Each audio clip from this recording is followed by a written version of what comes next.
आपण बघत आहात AKP न्यूज मराठी.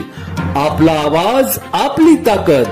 सबस्क्राइब करा, शेअर करा, लाईक करा. AKP news Marathi. नाशिक शहर पोलीस आयुक्तालयातील अंबड पोलीस ठाणे हद्दीतील त्रिमूर्ती चौक भागातील दत्त मंदिर बस स्टॉप जवळील देशी दारू दुकानासमोर दारूच्या नशेत एकाने लाकडी दांडा मारून हत्या केल्याची घटना घडली आहे.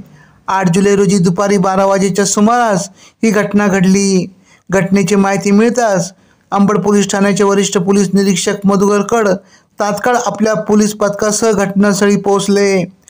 गणपत घारे वय 50 या इसमाची हत्या झाली असून हत्या करणारा सरमोद कौर हे दोघे देशी दारूच्या दुकानासमोर दारू पीत बसले होते.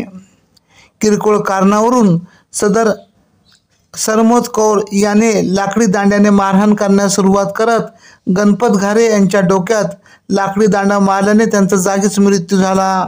अंबड पोलिसांनी सरमोद कौर यास अटक केली असून अंबड पोलीस ठाण्यात गुन्हा दाखल करण्यात आला आहे.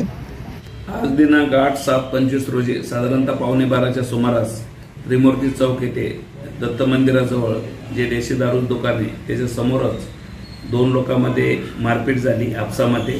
त्याच्यात मयत गणपत घारे यांना हॉस्पिटलमध्ये नेले असता तिथं त्यांचा मृत्यू घोषित करण्यात आलेला आहे. त्याच्यावरून पोलीस स्टेशन अंबड येथे गुन्हा दाखल करत आहोत.